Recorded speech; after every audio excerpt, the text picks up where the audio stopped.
Europe के कुछ देशों में हमने लगातार कुरान को जलने के कई सारे इंसिडेंट देखने को मिले हैं, जिसके बाद हमें कई मुस्लिम देशों की तरफ से इसके रिएक्शन भी देखने को मिले। चाहे मैं बात करूं Qatar, Iraq, Bahamas, Tunisia, Afghanistan, Saudi, Iran और लिस्ट बहुत लंबी है। पूरे 56 मुस्लिम कंट्रीज और एक टेम्पररी देश पाकिस्तान की तरफ से हमें ये देखने को मिला था और पाकिस्तान वाले तो बावले ही हो गए। लाहौर के अंदर कई सारी दुकानें तोड़ दी और गाड़ियों को आग लगा दिया और पहुंच गए स्वीडन की एम्बेसी के बाहर। इन गधों को ये भी नहीं पता था कि पाकिस्तान की स्वीडन की जो एम्बेसी है वो कब की बंद हो चुकी है। लेकिन और देशों की बात करें तो उनके नागरिकों ने भी जमकर बवाल काटा, जैसे कि इराक, बहरीन, ईरान और अफगानिस्तान। एक बात समझ में नहीं आती, कुरान जलने का सबको इतना गुस्सा आता है, जो कि आना भी चाहिए, पर चाइना में उइगर मुसलमानों के ऊपर जो अत्याचार है वो पिछले 77 सालों से हो रहा है। 1948 में पहला टॉर्चर कैंप बनाया गया था और उसकी कहानी मैं आपको सुनाऊंगा तो आप भी कहेंगे ये तो भाई साहब हिपोक्रेसी है। देखो भाई, जियोपॉलिटिक्स एक ऐसा कॉम्प्लिकेटेड गेम है जो कि इतनी आसानी से हर किसी के दिमाग में नहीं घुसता।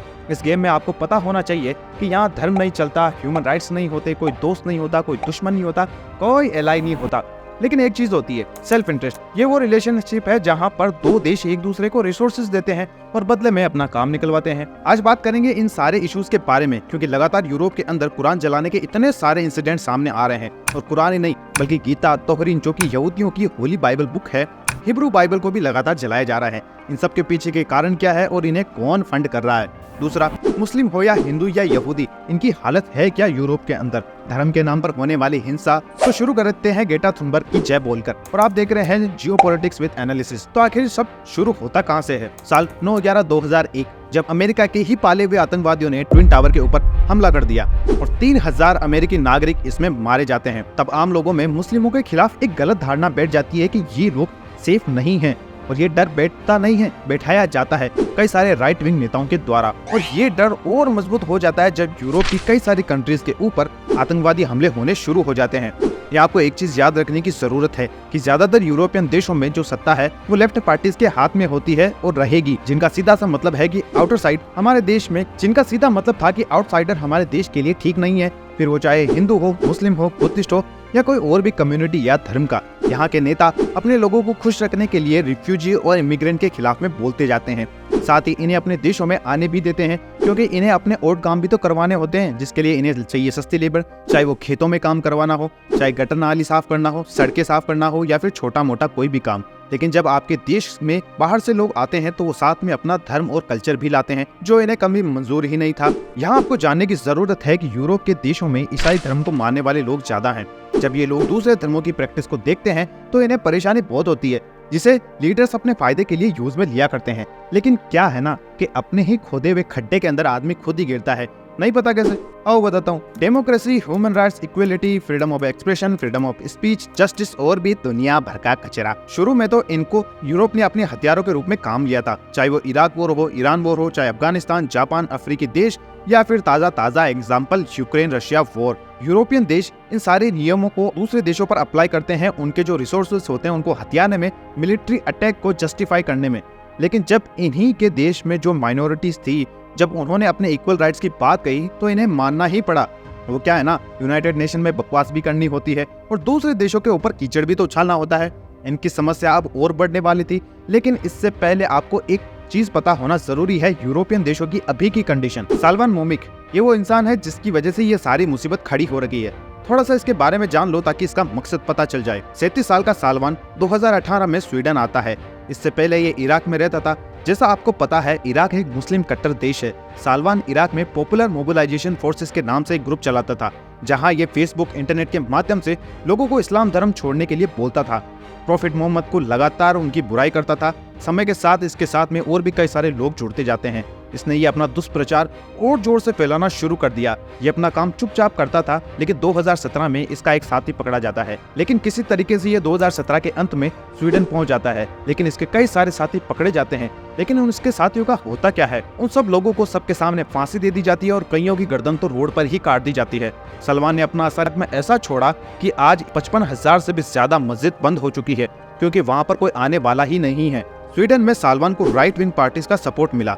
इससे ये अपना काम अभी भी जारी कर रहा है। यहाँ पर इसने ज्वाइन किया था डेनिश पेट्रियोट्स, जो कि एक अल्ट्रा नेशनलिस्ट ग्रुप है स्वीडन और डेनमार्क का। पिछले कुछ 2-4 सालों में इन्होंने कई जगहों पर कुरानें जलाई और सिर्फ मुसलमानों की श्रद्धा और जो भावना होती है उसको ठेस पहुंचाने के मकसद से। और ऐसा ये आगे भी करेंगे। कई सारे देशों में इस्लामोफोबिया जैसे नारे भी लगते हैं, लेफ्ट विंग गवर्नमेंट के ऊपर सवाल उठाए जाते हैं। और बता दूं, इन सारी कुरान को जलाने की परमिशन खुद स्वीडन और डेनमार्क की गवर्नमेंट और पुलिस ने ही दी थी। इसके बाद जब लोग विरोध के लिए सड़क पर उतरते हैं तो फ्रीडम ऑफ एक्सप्रेशन और फ्रीडम ऑफ स्पीच का चूरन दे दिया जाता है। लेकिन जब लोग गाड़ियां जलाना शुरू करते हैं तो साल्वान और उसके एक साथी को गिरफ्तार कर लिया जाता है और कुछ दिन बाद छोड़ भी दिया जाता है, क्योंकि इनके कानून में किसी भी धर्म की किताब को जलाना कोई जुर्म है ही नहीं। और फिर भी ये वापस वही दोहराता है। सिर्फ जुलाई महीने में स्वीडन और डेनमार्क में 8 से भी ज्यादा कुरान को जलाया जाता है और गवर्नमेंट कुछ भी नहीं करती। OIC यानी ऑर्गेनाइजेशन ऑफ इस्लामिक कॉरपोरेशन ने जब इस मुद्दे को यूनाइटेड नेशन में उठाया और कहा कि किसी भी धर्म ग्रंथ को जलाना कोई फ्रीडम ऑफ एक्सप्रेशन नहीं होता, ये एक क्राइम है। और ये बिल्कुल सही है। देखो, कोई भी धर्म हो या पंथ हो या उसका कोई धार्मिक ग्रंथ क्यों ना हो, वो उस कम्युनिटी की पहचान होती है, उनका कल्चर होता है, ये उन्हें उनके पूर्वजों से जोड़ता है। और सबसे बड़ी बात ये उनकी पहचान होती है। अगर इस पर कोई हमला करता है तो वो पूरे समाज की भावनाओं को आहत करने का काम करता है, जो कि किसी क्राइम से कम नहीं है। और कौन कितना अच्छा है कितना बुरा है ये एक अलग बात है। अभी हाल ही में UK, US, कनाडा, जापान और ऑस्ट्रेलिया में खालिस्तान मिलिटेंट्स ने भारत के फ्लैग का अपमान किया था और हमारी एम्बेसी के ऊपर हमला भी किया, भारत माता को गाली भी दी, तो हमें बहुत बुरा लगा था। इसीलिए भारत ने भी OIC का साथ दिया और मुस्लिम देशों के साथ में खड़े रहे। लेकिन वेस्टर्न कंट्रीज ने इस बिल के खिलाफ वोट किया था।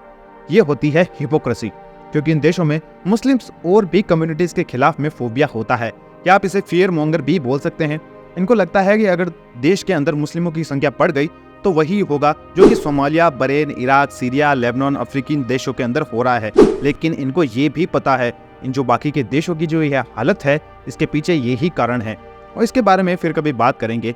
अब ये कितनी माइनॉरिटीज के नाम पर एक दूसरे को ज्ञान पेलते हैं। अभी इंडिया में मणिपुर का इंसिडेंट होता है, इनके पेट में दर्द भी हुआ और EU के अंदर जाकर इन्होंने उल्टी भी कर दी। अब आप सोच रहे होंगे कि कुरान का इश्यू तो सिर्फ स्वीडन और डेनमार्क में हुआ था, तो बाकी के यूरोपियन देशों में क्या? तो सुनो, बाकी के देशों में कई सारे रूल्स बना रखे हैं, जिससे कि वो टाइम टू टाइम सभी को ये बताते रहते हैं कि यहाँ रहना है तो हमारे हिसाब से रहना पड़ेगा। देखो, एक बात तो साफ है, इन देशों में माइनॉरिटीज सेफ नहीं है। ह्यूमन राइट्स तो सिर्फ दूसरे देशों को दबाने के लिए ही काम में लिया जाता है। 1 दिसंबर 2009 में स्वीडन में मस्जिद में जो मीनारें होती है उसे हटाने का नियम बनाया गया और स्पीकर्स में जो अजान दी जाती है उसके ऊपर भी पाबंदी लगा दी गई और जितनी भी मस्जिद थी उनकी मीनारें भी तोड़ दी जाती है। 14 जुलाई 2011 बेल्जियम में ऑफिशियली बुर्का को बैन लगा दिया, कहा कि ये मुस्लिम औरतों को मजबूर किया जा रहा है बुर्का पहनने के लिए। और बेल्जियम को देखते हुए Norway, Denmark, Netherlands, Germany, France, Spain, Austria, Italy, Bosnia, Bulgaria, Kosovo, Switzerland और भी कई सारे देशों ने इसके ऊपर बैन लगा दिया। मई 2020 में फ्रांस ने एक नियम बनाया, एंटी सेपरेशन क्रैकडाउन, जिसका मकसद था फ्रांस में एक्सट्रीमिज्म और रेडिकलाइजेशन को रोकना, जो कि खुद में एक बहुत बड़ी समस्या है यूरोपियन देशों में। इस नियम में ये फ्रांस के किसी भी मस्जिद पर छापा मार सकते हैं, जो कि इन्होंने फायदा उठाया भी। 2022 के अंदर ही इन्होंने 89 मस्जिद के ऊपर छापा मारा, जिसके अंदर से 22 को इन्होंने बंद कर दिया और अपने कब्जे में ले लिया। जब इनसे कारण पूछा गया तो इन्होंने कहा कि ये लोगों को कट्टर बना रहे हैं, और जब इनसे प्रूफ मांगा गया तो कहा इन्होंने कि ये तो सीक्रेट है। जर्मनी में 2014 से लेकर 2022 के बीच में तकरीबन 800 से भी ज्यादा मस्जिदों के ऊपर हमला होता है और सिर्फ 2022 के अंदर ही 150 से भी ज्यादा मस्जिद के ऊपर हमला होता है और तोड़फोड़ की जाती है, जबकि पूरे जर्मनी के अंदर ही 2000 मस्जिद हैं। यूके में 2022 में एक रिपोर्ट आई थी कि तकरीबन 42% मस्जिद के ऊपर हमला हो चुका है पिछले 4 सालों में। 2014 में ऑस्ट्रिया में एक बिल आता है कि अब से कुरान को सिर्फ जर्मन भाषा में ही प्रिंट होगी और साथ में उसे जर्मन भाषा में ही पढ़ा जाएगा।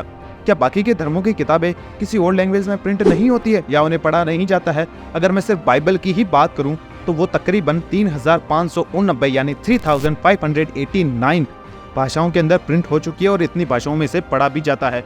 और भी कई सारे ऐसे बिल है जो साफ तौर से भेदभाव को दिखाते हैं, लेकिन ये भी उसके बारे में नहीं बोलते। लेकिन पड़ोस में क्या चल रहा है उसका पूरा ध्यान रखा जाता है। अगर आपको ओपन सोसाइटी की रिपोर्ट के बारे में बताऊं तो 27% से भी ज्यादा लोगों ने डिस्क्रिमिनेशन को फेस किया है, जहां लोगों ने कहा है कि उन्होंने धर्म, रंग, रूप और जगह को लेकर डिस्क्रिमिनेट किया जाता है। हाँ, ये जॉर्ज सोरोस वाली ही ओपन सोसाइटी है।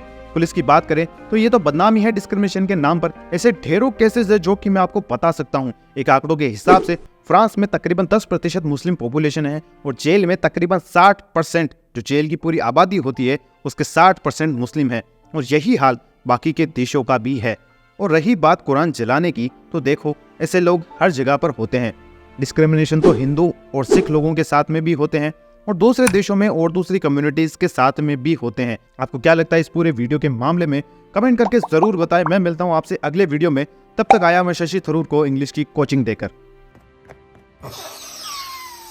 Defenestrate the political opportunists from our politics. Prime Minister may be a terrific orator, but this speech was a farrago of misrepresentations. And no wonder that the sun never set on the British Empire, because even God couldn't trust the English in the dark.